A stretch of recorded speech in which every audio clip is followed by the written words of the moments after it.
gwago ogwa ddyo, ku mukono gwago ogwa kkono mulimu obugagga n'ekitiibwa. 17 Amakubo gaago makubo ga kusanyukiramu, n'eŋŋendo zaago zonna mirembe. Haleluya. Amen. Ago ge bayita amagezi. That's what we call wisdom. Amagezi gabeera n'ebyobugagga bingi. No matter how rich you are, n'obeera n'ebintu bingi, no matter wisdom to manage them, oba gabifuga, that can manage them, buba butagasa. it's all in vain. Buba butagasa. It's all vanity. Abamu tugamba Mukama njagala zaabu, Mukama njagala feeza, I Mukama. need silver and gold. Tusaba bintu. We ask God, Naye ne twerabira amagezi. and we miss to ask the wisdom. Kino Mukama bw'anaakimpa zaabu gwe njagala. God grants me this, the silver. Ngenda kuwangaala ntya naye. How shall I endure with it? Ngenda muganyirwamu ntya. How shall I benefit from this? Haleluya. Amen. Mukama mulungi yebaze. Amen. N'osaba emmotoka. You ask God a car, Naye nga tosoose kusaba magezi emmotoka eno ngenda kubeera. but you're afraid to ask the wisdom to preserve that car. Olufuna emmotoka oyagala kukulaba. You want to be shown by, be seen by people. Olufuna emmotoka After receiving the car, onyumirwa kugamba kulumya bantu. you begin to know this way, you begin to harm people. Naye saba amagezi. But ask God wisdom Mu ekyo ky'oyagala Katonda akuwe, in anything that you want God to grant you, osobole okuvangaala nakyo, that you may last with it. kisobole okusinza.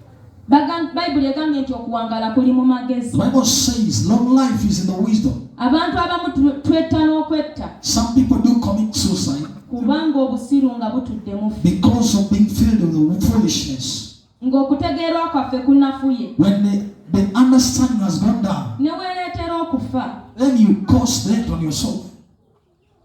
Oluusi abamu ne bagamba ddogo, Some people say maybe it was witchcraft, oluusi ki, maybe it was the other and the naye other, nga tekyavudde kuva mu but kutegeera, it came out of his or her understanding, kuva mu magezi go. from your personal wisdom. Abooluganda tubeere n'amagezi. So let's have wisdom.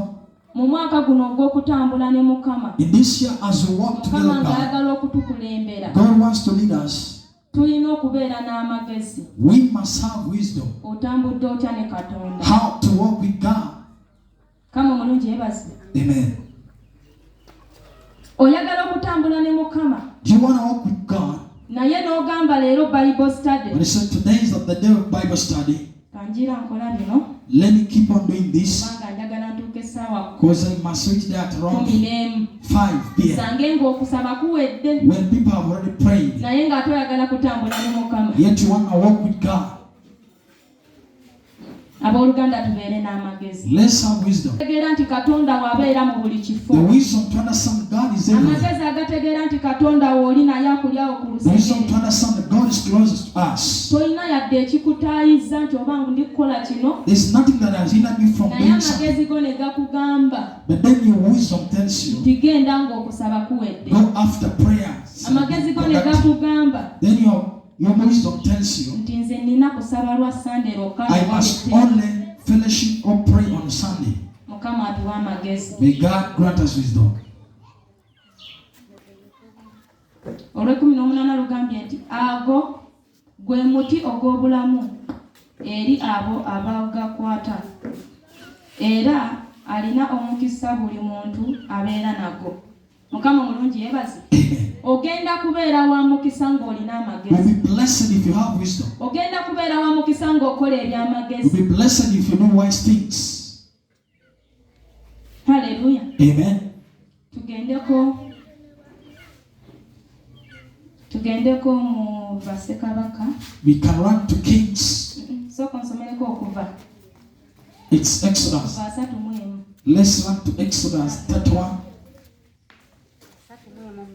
Okutandikirawo, Mukama n'agamba Musa nti, laba mpise erinnya Bezaleeri omwana wa Uli, omwana wa Kuuli, ow'omu kika kya Yuda, era mujjuzizza omwoyo gwa Katonda mu magezi ne mu kutegeera ne mu kumanya ne mu buli ngeri ya kukola, okulowooza emirimu egy'amagezi, okukola okukola ne zaabu ne ffeeza n'ekikomo. Mukama muligava eri Katonda. Wisdom comes from God. Nga tonnasaba bintu byonna biri bye twogeddeko. Before wisdom, ono yamusuubiza okumuwa amagezi ag'okukola. God promised him to give him wisdom Okukola eby'omuwendo. to do great things. Ebyo by'oyagala okukola by'osuubira. All those things you hope to do, Olina kusaba amagezi. you must ask God wisdom. Kubanga ne banakuwa holoseero. They need to give you a wholesome. Nga toyina magezi. When you lack wisdom Ga holoseero. to preserve that wholesome, Abooluganda egenda kugwa mu mwezi gumu. it must collapse within a